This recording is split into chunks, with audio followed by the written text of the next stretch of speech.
Bonjour, ça va? Ça va et toi? Ouais, j'ai vu ton message sur Polartec, il y a 2-3 trucs, je suis pas sûr d'avoir bien compris, donc je récapitule. Ouais. Déjà, t'as fait envoyer les samples, ta présélection ici, C'est ça. et ça va partir bientôt, on devrait les avoir dans les jours à venir là. C'est ça. Ben là, on va en parler un petit peu, mais voilà, je suis en train de lui valider. Et en plus, ce que j'ai fait, c'est que j'ai fait une nouvelle sélection, ce qui fait qu'en fait, il y a ma propre sélection dans ce qu'il m'a envoyé, plus autre chose pour les t-shirts, etc. Donc tout va arriver chez toi.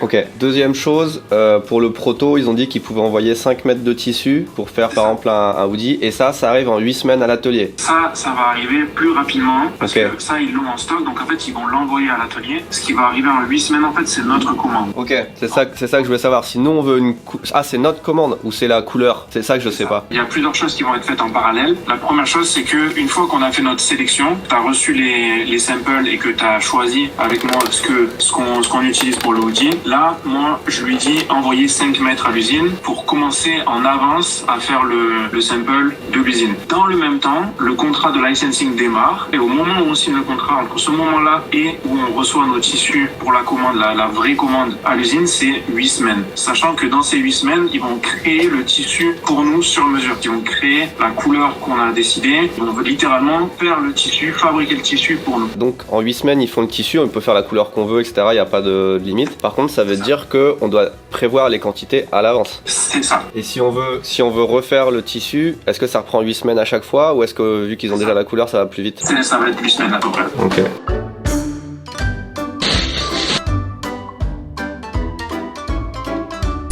On va le faire là, la pièce la plus inexploitée de tout ici Japon. Attention de lumière, ça va? Tu l'as mis là? Ouais, regarde. Allez. Après la lumière est vraiment très très violente donc Et ça flash aussi à l'écran. je le mets pas tout le temps, Oui. mais c'est sympa. Je vais mettre la petite chaise de camping. tu veux prendre une petite chaise? En vrai, je suis chaud. Vas-y. On est vraiment en mode camping là. Interview Legends.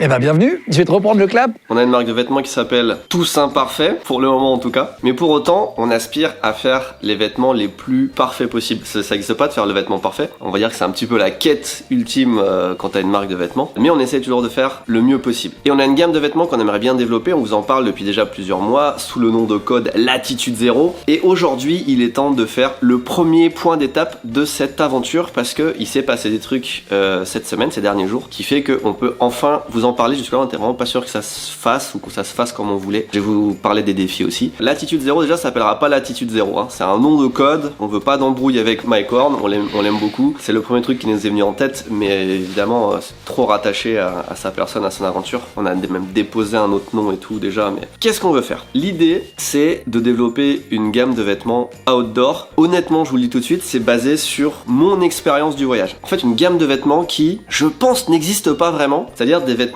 entre outdoor et voyage, avec vraiment la technicité et la praticité pour que tu puisses aller dehors et que t'aies pas froid, que ce soit des vêtements légers, etc. Mais que en voyage, ils soient super pratiques. Je vais vous illustrer ça en quelques trucs. Il y a je crois 1 an et demi, on a fait une gamme X-Sight. Il y a 2 pièces, je vous montre l'autre après, en vrai c'est celle qui est la plus intéressante, qui a été pensée pour l'exploration. Vous connaissez X-Sight, on va dans des lieux, on fait de l'urbex, etc.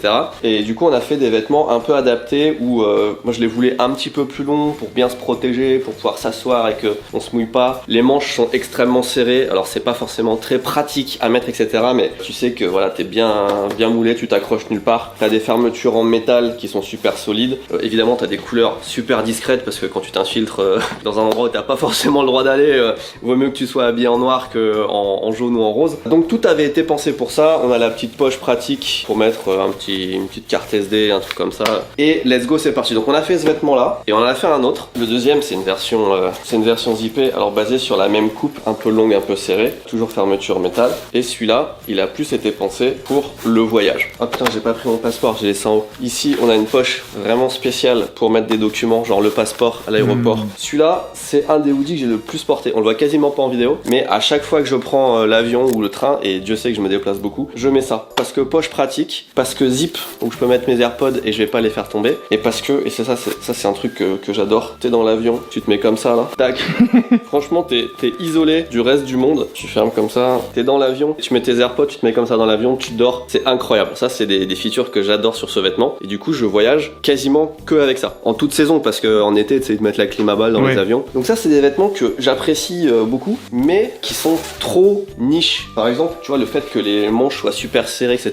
Ça veut dire que tu les utilises quasiment. Enfin, pour l'exploration, c'est très bien, mais pour la vie de tous les jours, c'est pas forcément ce que tu recherches. Il y a plein de trucs que j'aimerais bien améliorer sur ce genre de vêtements parce que c'est loin d'être un vêtement parfait à mon sens. Tu veux quand même que ce soit utilisable dans la vie de tous les jours. Il faut que ce soit utilisable dans la vie de tous les jours. Il faut qu'il y ait un entre-deux très difficile à trouver. Donc je suis parti sur cette idée de vêtements en me disant putain ça peut vraiment être amélioré parce qu'il y a plein de trucs que j'aimerais mieux faire sur ce vêtement et aussi le faire de façon plus intelligente parce que ça c'est un vêtement qui a coûté extrêmement cher à faire pour plein de raisons. Bon déjà c'est fait en Europe, le tissu est vachement épais parce que bon bah pour pas que tu t'accroches, même là je peux m'accrocher dans des ronces etc. Je vais pas le sentir. On a fait un tissu là qui est bon déjà c'est un tissu peigné et tout bio etc. qui coûte assez cher. En plus là tu vois il est retourné au niveau des manches, ça coûte assez cher, tout ce qui est couture, travail. Là dans la capuche on a un camo. Le camo c'est un truc qu'on a développé nous-mêmes, c'est pas comme de faire une broderie ou un truc comme ça, c'est on fait un tissu pour nous, tu vois, juste pour l'intérieur de la capuche. Donc il y a plein de choses qui ont coûté vraiment cher et ça se ressent pas trop sur le produit final. Mais pour autant il y a des trucs qui sont extrêmement bien sur ce truc. Je vous parle de la capuche, c'est quelque chose que j'adore et en voyage, tu vois, maintenant j'ai du mal à m'en passer si j'ai pas une capuche qui arrive jusque là. Le fait que t'as tes lunettes, tu sais pas trop quoi en faire quand tu voyages, tu les mets là au lieu de les oublier dans ta poche de train ou même quand t'es en voiture ou n'importe quoi. Avoir un truc pour mettre ses lunettes, c'est trop bien, tu vois. Ouais. La poche à passeport, j'adore, sauf que je trouve qu'elle est pas assez sécurisée. Donc il y a plein de trucs bien sur ce hoodie, mais il est pas assez.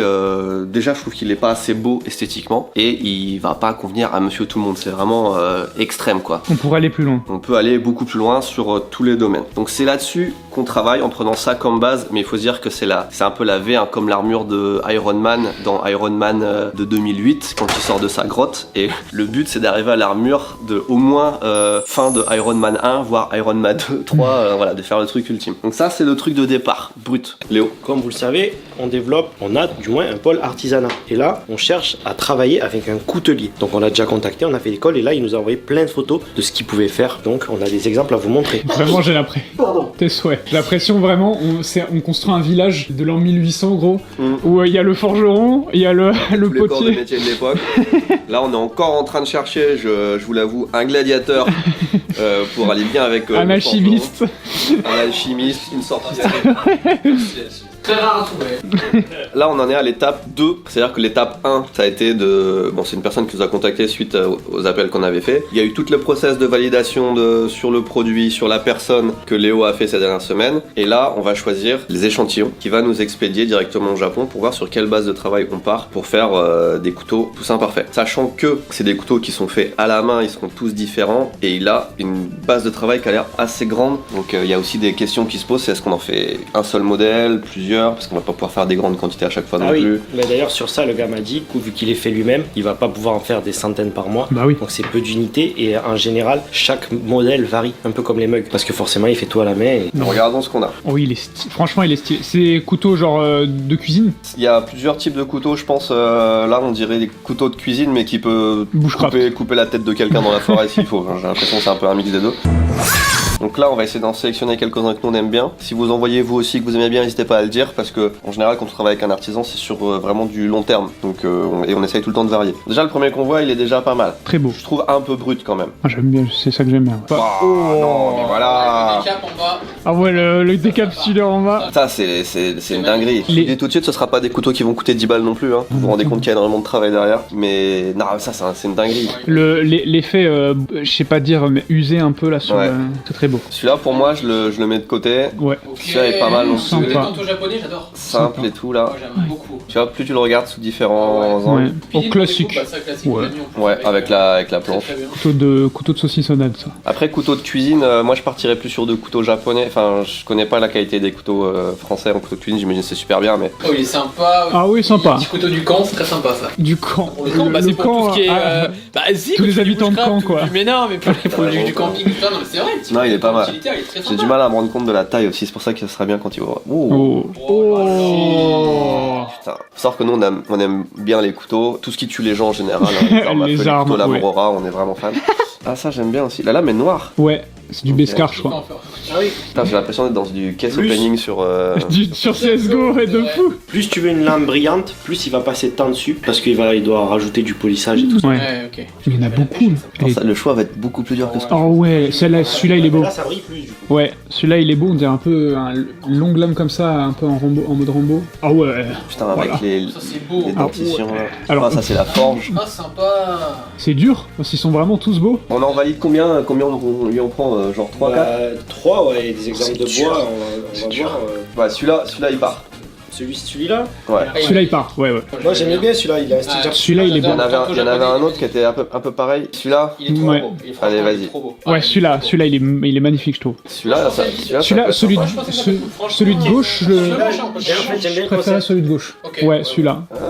De toute façon, je pense que c'est la même type, c'est juste que le manche et la lame qui changent, c'est la texture. Vas-y, il y a tout quoi. Juste la lame, la forme. Mais non, mais ce que je veux dire, c'est le même pattern de base, mais c'est juste qu'il a montré une. Oui, je façon de capte faire ce que différente. tu veux dire. On en a 4 un peu différents. petit et tout, pour les gens qui font des petits trucs, c'est bien. Ouais. Bon, je vais lui demander d'envoyer 2 types de lampes, hein. Une lampe brillante et une lampe pas brillante. Sur les 4 là, tu dis 4 formes là avec 2 lames différentes, que des bois différents ou un truc comme ça, tu vois. Ok. En fait, tu dis Fais des propositions. Fais des propales, ouais. Lames différentes, bois différents et on regarde ce qui Et arrive. bah, ça va, et on va avoir gros, on peut faire un camp militaire là. Ah, mais très chaud. Franchement, très chaud. Si on veut l'utiliser, après moi, il n'y a pas de problème si tu veux. Oh, ça va. Merci. J'ai mon petit passeport là. Tac. Ah oui, ça marche bien. Il s'abîme pas, je l'ai toujours à portée de main, je peux le sortir, je peux mettre mes tickets de train, n'importe quoi. Ouais. En vrai, cette poche là, je la trouve vraiment bien. Mais on peut aller beaucoup plus loin, vous allez le voir. Donc, quels sont les défis pour faire, entre guillemets, le vêtement ultime du voyage? Eh ben, il y en a plein. Il y en a beaucoup plus que ce qu'on pourrait penser. Déjà, il y a le design. Ensuite, il y a où est-ce qu'on le produit et comment on le produit. Parce que d'ailleurs, c'est un défi aussi. Plus tu fais des vêtements complexes, plus c'est dur à produire. Après, il y a comment on le finance. Parce que ça coûte extrêmement cher. Et quand on sait pas quelle quantité on va faire, c'est encore plus difficile. Il y a aussi quel matériel on utilise, quel tissu. Et ça aussi, croyez-moi, c'est pas gagné. Bref, il y a plein de trucs comme ça, plein de questions auxquelles on a dû répondre petit à petit avant de vraiment se dire, ok, l'aventure, elle est faisable. Vous en avez parlé de quelques petits points comme ça, mais aujourd'hui, on fait gros récap sur l'avancée. Donc déjà, on va vous dévoiler quelque chose que vous n'avez encore jamais vu, qu'on a depuis plusieurs semaines, mois. C'est évidemment Jackie qui travaille sur le projet. Et Jackie, il nous a envoyé une vidéo du prototype qu'il a fait lui-même. C'est pas encore le prototype des ateliers, c'est le prototype qu'il a fait lui-même chez lui dans son atelier à Vancouver pour vous montrer, c'est pas une version définitive, il y a encore des trucs qu'on a modifiés dessus et qu'on va continuer à modifier, et pour vous montrer un petit peu ce que ça donne, les premières idées. Attention, exclu. Bon les gars, je suis enfin arrivé à la version quasiment ultime du hoodie longitude. Laissez-moi vous présenter la bête. Tout d'abord, on a plein de poches. Tu me diras, où est-ce que je vais mettre mes AirPods? Je sais où tu vas mettre tes AirPods. Dans la poche dédiée aux AirPods. Ça, c'est super simple. Ensuite, on a 2 poches sur le côté qui se ferment ici. Hop, pour mettre tes petites mains quand il fait froid. Mais elles sont aussi sécures parce que tu peux les fermer. Donc, peu importe ce que tu as, imaginons une petite menthe. Tu m'entends, je suis malade. Ça va me faire du bien. Ah ben, elle risque pas de partir. Et en plus, tu sais quoi? Personne pourra voler ici parce que les pickpockets vont pas me prendre. Ensuite, quand tu voyages, tu as besoin de ton passeport. Hop, la petite poche facile d'accès. RFID, on est là, emballé, c'est posé. Quand tu voyages, encore une fois, il faut que tu prennes le métro. Eh ben, tu vois ici, on a notre petite poche ici, tranquillou, avec à l'intérieur des filets. Donc, en gros, ce qu'on peut faire, imagine, tu as ta petite batterie ou ta clé USB. Hop, tu la mets dans le compartiment ici. Elle est sécurisée. Ensuite, par-dessus, tu mets ta carte de métro. Et hop, tu passes, tu peux payer ton métro. Pareil, imaginons, j'ai de l'argent comme ça qui vole. Ben là, tu choisis, tu le mets ici, tu le mets ici, c'est toi qui vois. Carte de paiement, etc. Ça va dans le RFID ici, Secure. Ensuite, t'es là, tu mets tes lunettes de soleil, tu les enlèves, tu les remets, hop, parfait. Et tu sais quoi, tu peux pas mettre qu'une seule paire, tu peux même en mettre plusieurs. Et le clou du spectacle, ici, tes lunettes, à force de les mettre et de les enlever, elles vont être sales. Hop, la petite lingette ici, pour nettoyer. Et en plus, elle est interchangeable parce que forcément, elle va devenir sale. Donc tu la mets à la machine, t'en remets une autre. Oupsie, j'ai fait bordel. Oh putain, I broke the glasses. Bref, j'ai cassé les lunettes, mais je vous jure, ça marche. C'est juste que voilà, j'ai fait bordel. Mais en tout cas, ça tient les lunettes ici. Ensuite, pareil, mes clés, peu importe ce que tu veux, on peut les accrocher ici. C'est nickel. Pour la flexibilité et pour la respiration, j'ai ajouté ce qu'on appelle, je sais pas c'est quoi en français, c'est un gusset anti-transpirant et ça donne un peu plus de flexibilité au bras quand tu bouges. Donc tu sais, genre si tu dois attacher ta ceinture ou attraper ton sac à dos ou machin dans ton dos, ça donne plus de flexibilité. Maintenant qu'on a tout, la capuche. Alors là, la capuche, je vais simuler. T'arrives, t'es fatigué, tu vas dans ton avion, tu sais que tu vas passer du longtemps et t'es quelqu'un qui aime dormir. J'ai designé la capuche exprès pour le sommeil, les gars. Elle est parfaitement adaptée à ta tête, c'est-à-dire que tu vas faire ça et là, tu peux dormir. Et si tu veux un peu plus d'intimité, tu peux même en monter. Le truc, c'est que tu peux toujours respirer parce qu'en fait, ton nez est dépassé et croyez-moi, il fait quand même très sombre là. Donc là, je suis bien et je dors. C'est pas la fin parce qu'il y a un dernier mode, c'est le mode hiver. C'est tout simple. Tu peux refermer comme ça et là, vous êtes protégé contre les tempêtes de neige, les gars. Le hoodie tout en un. On s'appelle tout à l'heure. J'espère que vous êtes autant hypés que nous à l'idée de ce projet, en tout cas ceux qui voyagent, ceux qui ont besoin d'un truc un peu utile. Mais là, c'est juste la base du truc, c'est la phase 1. Nous, on l'a même pas vu. Pour nous, c'est immatériel. Il y a que Jackie qui l'a. Et à partir de là, le but, c'est de faire un prototype atelier. Mais avant ça, de trouver un atelier qui peut le faire, de trouver une usine qui peut nous produire ça. Et nous, on fait des fringues un peu, vous voyez, un peu différentes. Il y a plein de styles différents, que ce soit ces t-shirts, que ce soit ça, que ce soit des casquettes. On travaille avec des usines un peu partout dans le monde. La grande majorité, on le fait en Europe, au Portugal ou en France pour quand on a des collabs, etc. Mais grosso modo, on fait quasiment tout au Portugal. Le problème, c'est que quand Jackie a montré le tech pack, qui fait combien de pages? Il avait dit genre 60 pages ou 70 pages. Ouais. C'est la première fois qu'il fait quelque chose d'aussi long, un vêtement aussi long. Ouais. Un tech pack, c'est-à-dire c'est une fiche technique avec toutes les coutures, etc. Imaginez-vous qu'il y a 70 pages de documents pour arriver à faire ce qu'on a là. Et encore, on a rajouté des trucs après. Donc trouver une usine qui peut faire un truc aussi complexe, c'est déjà pas facile. Mais en plus, on a besoin d'utiliser des technologies que la plupart des usines en Europe ne possèdent pas. Par exemple, si tu veux faire une fermeture éclair étanche, qu'on appelle, je crois que c'est thermocollé, et ben ça, c'est des machines qui coûtent extrêmement cher. Là, je sais pas si vous voyez en ce moment, il y a une nouvelle technologie de fermeture éclair aussi que YKK a sorti, super fine, intégrée dans le vêtement et tout. Les technologies comme ça qui sont pas sur les vêtements de Monsieur Madame Tout le Monde, et ben c'est pas dans les usines de Monsieur Madame Tout le Monde qu'on peut le faire. Donc là, malheureusement, trouver une usine, c'est un gros défi. Potentiellement, on en a trouvé une, c'est Rudy qui gère ce côté-là. Potentiellement en Chine, on fait très peu de vêtements en Chine. La Chine, ça veut pas dire que c'est pas qualitatif, tu peux faire tous les niveaux de qualité que tu veux, mais en vrai, quand tu veux aller au-delà d'un certain niveau de qualité, t'as même pas le choix. Il y a que eux qui n'ont. Il y a que eux qui ont les machines. C'est un truc de malade. Il y a que eux qui ont déjà l'envie de prendre des dossiers complexes et qui ont les machines. Le fait, c'est aussi pas forcément d'avoir les machines, mais c'est les gens qui les maîtrisent. Parce que Jackie nous avait expliqué pour le genre de machine qu'on a besoin, notamment pour le thermocollé, il faut genre plus de 10 ans de maîtrise. Ah ouais. Et en fait, le fait que les Chinois, ça fait longtemps qu'ils sont dans le textile, mais en fait, ils ont des gars qui sont dessus ou qui l'ont appris depuis des années, qui maîtrisent la machine parfaitement. Donc en fait, c'est pas le tout d'avoir la machine, il faut aussi avoir les compétences et le personnel pour. Et tu vois, avant de voir ça, je me demandais pourquoi certaines marques d'outdoor qui ont des vêtements qui sont vraiment chers font faire leurs trucs en Chine ou au Vietnam. C'est parce que c'est le seul endroit au monde où on peut le faire. Donc là, on est en train de chercher à faire nos prototypes dans ce genre d'usine. On a des pistes et c'est en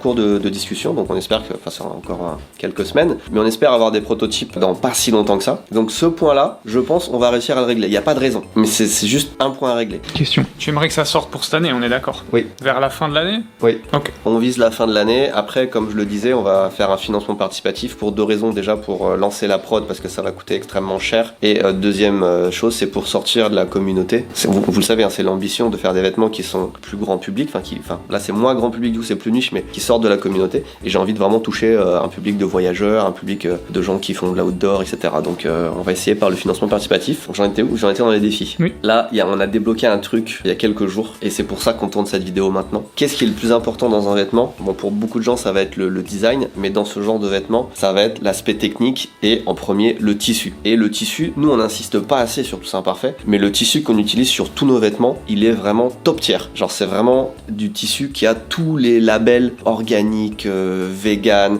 peigné, c'est-à-dire qu'il est toujours confortable, il bouge pas. Tu vois, celui-là, je l'ai peut-être lavé, je sais pas combien de dizaines de fois, ça n'a pas bougé, ça n'a pas rétréci d'un centimètre, même d'un millimètre. La forme, elle est restée pareille, tu vois. On attache une grosse importance là-dessus. Et sur un vêtement technique, ça veut dire qu'il faut un tissu technique. Et un tissu technique, c'est pas n'importe qui peut les faire. En vrai, c'est de la vraie ingénierie de plusieurs tissus différents qui sont taillés de façon différente. Alors, si vous voulez un tissu, par exemple, respirant pour l'outdoor, bah, c'est même pas du tissu normal, c'est du tissu en forme qui est creux à l'intérieur. Tu vois, c'est même pas du tissu du coton normal. Il est alvéolé, genre. Il est même pas alvéolé, il est tissé de façon. C'est comment expliquer? C'est comme une paille, en fait, des micro-pailles de tissu où t'as de l'air à l'intérieur pour que ça te garde garde au chaud parce que l'air garde le chaud. Enfin, bref, c'est des techniques de malade qui coûtent cher et souvent qui sont patentées. Je sais pas si vous connaissez Gore-Tex par exemple, pour expliquer assez rapidement, c'est le plus connu. Les chaussures et les vêtements étanches, il y a une technologie qui s'appelle Gore-Tex. Tu peux pas mettre du Gore-Tex comme tu veux sur ton vêtement. T'es obligé de demander à Gore-Tex, bonjour, j'aimerais faire ce vêtement. Est-ce que vous m'autorisez à utiliser votre technologie pour le faire? C'est comme une collab, genre, presque. C'est comme une collab, il faut que tu sois validé. Et nous, on veut travailler avec une technologie qui s'appelle Polartec. C'est la référence dans le vêtement outdoor en termes de légèreté, pour garder la chaleur, pour être bien respirant, pour faire en sorte que tu transpires pas mais que t'es quand même chaud. Enfin bref, c'est léger, ça sèche vite, c'est trop bien comme matière. Si vous connaissez la laine polaire, enfin ce qu'on appelle les polaires, à l'origine, c'est ceux qui faisaient les polaires, puis après ils ont développé plein de tissus différents de la gamme Polartec. Et nous, on veut travailler avec eux. Donc Jackie a fait un call avec eux il y a quelques jours, semaines maintenant, 2 semaines je crois, et ils ont accepté de travailler avec nous. Enfin, on a débloqué l'étape où ils considèrent travailler avec Tous Imparfaits, ce qui est une grosse victoire. Pour une petite entreprise comme nous, ça veut dire qu'ils ont validé le projet, les designs, ce qu'on veut faire, la mentalité, la communauté, etc. On est reconnu par quelqu'un comme Polartex qui est oufissime, et on a reçu les premiers échantillons de tissus, etc. Et on est en train de choisir. Jackie a déjà fait une bonne sélection, après ça arrive à nous, etc. On est en train de choisir quel tissu on va utiliser pour les vêtements. Hello, comment tu vas? Je suis mort de là où je suis, j'ai vraiment l'impression, Jackie, c'est celui qu'on interviewe là en face cachée. Oui, alors aujourd'hui je vais vous parler là. T'as le truc militaire. Ah ouais, c'est vrai. On dirait un peu, t'es sur un champ de guerre. Moi, quand j'ai tué des gens et tout. Donc vas-y, Polartec. Donc en gros, j'ai reçu tous les samples et tout. Bon, évidemment, je pense que dans la sélection, il m'a mis des trucs qui sont pas forcément très intéressants des fois. C'est comme des trucs un peu bizarres, je sais même pas pourquoi c'est faire. Mais par contre, il y en a qui sont exceptionnels, dont celui-là. Celui-là, en gros, ça s'appelle Art Face. Et en gros, si tu veux, ça dit que en gros, c'est fait pour augmenter la durabilité. Genre en mode, il y a une technologie qui empêche l'abrasion. Et en plus, il est water repellent. Ça, c'est le truc en plus. Sur le truc basique de Polartec, t'as l'effet respirant, etc. Qui évacue l'humidité, qui laisse rentrer l'air, mais qui garde l'air chaud à l'intérieur, etc. Donc celui-là, il est très très bien. Après, il y en avait un autre que j'avais bien aimé, mais ils sont quand même un peu plus particuliers dans le sens où, je sais pas si vous arrivez bien à voir. Un tout petit peu, un tout petit peu. Ils sont un peu plus fins, ceux-là, on voit presque à travers. Ouais, c'est ça. En fait, ça, c'est une technologie où en mode, ils encapsulent du tissu à l'intérieur dans des espèces de petites grids. Et après, il y en a un troisième qui, tu vois, pourrait être bien pour tout ce qui est un peu le froid extrême, etc. C'est de la fleece, tu sais, c'est le truc tout doux, un peu dans le style de ce qu'on a fait pour les pyjamas, mais pour les hoodies, tu sais, North Face et tout, ils font beaucoup ça. Okay. C'est ce type de fleece. Donc, c'est ça, celui-là, il est vraiment bien aussi. J'ai un pyjama Uniqlo comme ça, et il tient, mais ultra chaud. Mais vraiment, c'est une folie. Ouais, tu vois, genre en mode là, ils disent la chaleur sans le poids, respirant, ça sèche rapidement. Ça serait plus pour un vêtement, pour un inner, peut-être que... Ouais, tu vois Patagonia, tu vois les pulls très connus Patagonia là, avec la petite poche sur le côté et tout, bah c'est ça. Donc on a débloqué le design, le tissu, potentiellement l'usine, on en est pas loin. Et en plus, ça fait des semaines que du coup Théo et Jackie travaillent sur tout ce qui nous manquait un petit peu sur le premier logo, c'est-à-dire une vraie DA avec logo, typographie, code couleur. Il faut qu'on fasse tout un univers autour. Ça avance bien. On n'est pas encore au moment où on peut en parler trop, mais ça avance très très bien. Donc c'est un projet qui prend des mois et des mois. Ça fait peut-être 6 mois qu'on est dessus, depuis la première idée jusqu'à maintenant. Et il va se passer encore des mois jusqu'à ce que ça sorte. Et là, call avec Jackie pour décider un petit peu des couleurs qu'on veut faire pour les premiers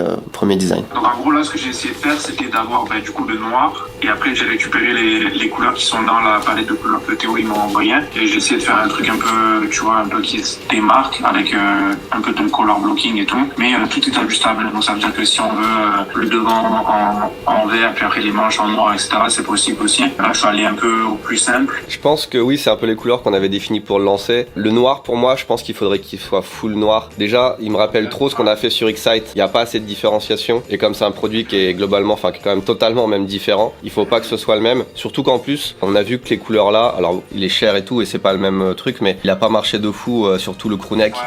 Du coup, je pense qu'il faut vraiment le différencier, et il manque la petite, tu vois, sur le blanc, pour moi, vu que c'est blanc et noir, il fait plus travailler bizarrement que le noir avec du gris, je trouve. Ouais, c'est vrai. Rien que le fait d'avoir des coutures de couleurs différentes. Alors le but c'est pas que ce soit non plus un truc flashy parce que ça doit être fonctionnel, mais je pense si on le fait le noir, pour moi il faudrait le faire noir sobre de fou, mais peut-être avec des coutures encore plus noires ou un truc comme ça. Moi, ce qui me dérange, c'est l'emplacement du mousqueton surtout. Parce que là, en photo, c'est stylé. Moi, tu vois, par exemple, j'aime bien quand je suis en moto ou je fais quelque chose, je vais dans un magasin, ma casquette, je l'accroche. Si là, le mousqueton, il est là où il y a la poche centrale, ça veut dire que si t'accroches un truc, t'as la poche centrale, c'est compliqué d'y accéder. Le mousqueton, moi, je le voyais un peu plus sur le côté. Bah, de toute façon, ça va être du prototypage, mais le mousqueton, on peut l'enlever. En vrai, ce qui serait pas con, c'est de faire 2 attaches mousqueton. Celui-là, tu le laisses et t'en mets un sur le côté, comme ça, tu le déplaces, tu le mets où tu veux. Question de couleur, du coup, full black, mais où il y a quand même des trucs qui transcendent, où on voit un peu la technicité, tu vois, sur les coutures, sur les fermetures thermocollées et tout, faudrait que ça tranche un petit peu. Petit point sur l'aventure logo, puisque c'est l'arc actuel en ce moment sur la chaîne, logo tout ça parfait. On a plein d'informations à notre disposition. Déjà, on a tous vos commentaires sous les dernières vidéos. On a reçu aussi plein d'avis de professionnels qui sont super intéressants. Pas tous 100% d'accord, mais il y a quand même des points qui se recoupent. On a aussi les ventes, parce que on est en période de concours, il y a beaucoup de ventes en ce moment sur tout ça parfait, et on regarde les habitudes des anciens clients, des nouveaux clients, etc. On analyse tout ça. En vrai, c'est un travail qui est super intéressant. Normalement, on devrait le faire en interne, mais étant donné qu'on est sur une chaîne où on fait participer à nos décisions, etc., c'est intéressant de vous en parler. Les problèmes qui ont été identifiés. On a 3 logos différents. Ok, on a Tout ça parfait, ici Japon Corp et le nouveau logo. Dans l'esprit des gens, j'entends. Sachant que pour nous, on n'avait pas de logo Tout ça parfait et on le crée en fait. On n'a pas de typo pour le nouveau logo. On a aussi la séparation à faire entre ici Japon Corp et Tout ça parfait. On a le nouveau logo. Est-ce que on le garde comme ça ou est-ce qu'on le rondifie ou on le modifie un peu pour qu'il soit un peu plus accepté, même si en vrai, selon les chiffres de vente et beaucoup de gens, il est quand même bien accepté. C'est là que c'est aussi peut-être le plus difficile. Bref, on a tous ces problèmes-là. En plus desquels viennent s'ajouter d'autres problèmes, c'est que, on vous le dit depuis un bout de temps, mais Tout ça imparfait, on va le décliner en gamme, ce qui ne facilite pas. On vient de vous parler du projet Latitude 0. Bah, voilà, c'est une des gammes et du coup, ça simplifie pas encore notre problème. Donc, on a la multiplicité des identités, on va dire. Et tout ça, il faut pas que ça nous empêche de faire ce qu'on veut faire. C'est-à-dire qu'on veut faire des vêtements aussi bien pour l'intérieur que pour l'outdoor, que pour que ce soit des fans d'ici Japon Corp, pour travailler avec des artisans. On veut pouvoir faire tout ce qu'on veut et travailler avec les personnes avec qui on veut. C'est marqué donc, là. voilà. Du coup, il faut qu'on trouve la solution. Il y en a qui sont relativement évidentes. La première, à l'heure actuelle, c'est qu'effectivement, le logo Tous Imparfaits. Ah, je te qu'est-ce qu'il est en train de faire? Ça va disparaître. De base, déjà, vous le savez, on l'utilise très peu. À part sur. Je l'ai sur la casquette là. Oui. C'est chiant les casquettes, je m'auto-vois jamais. Mais à part sur les casquettes et sur le site en fait, ou sur les étiquettes des vêtements, on l'utilise très peu parce qu'il est excessivement dur à utiliser. Et effectivement, c'est pas lui qui représente le mieux Tous Imparfaits à l'heure actuelle. Donc ça, t'es déjà plus ou moins acté, ça va disparaître. Donc déjà, on a un problème, hop, qui vire. On n'a pas 3 logos. On a le poulpe et Tous Imparfaits. Donc ça, c'est déjà un problème de régler. Deuxième, c'est la typo, ça c'était prévu de bosser dessus. Pourquoi est-ce qu'on l'a pas encore dévoilé? C'est parce que pour l'instant, honnêtement, on n'en a pas besoin et on est en train justement de refaire tout le site Tous Imparfaits. En tout cas, on y réfléchit. Vous avez quelqu'un. Et ça va répondre à ce genre de problème-là, typo et normalement, j'espère, multiples identités. Parce que ça va beaucoup passer sur un site fluide où vraiment tout est bien segmenté. Donc voilà où on en est pour le moment. Pour ce qui est du logo Poulpe, vous l'avez vu, on continue de sortir des collections avec le logo Poulpe de toute façon. En vrai, ça va pas changer grand-chose puisque c'était déjà ce qu'on faisait avant et c'est ce qu'on va continuer à faire. Donc voilà où on en est en ce moment.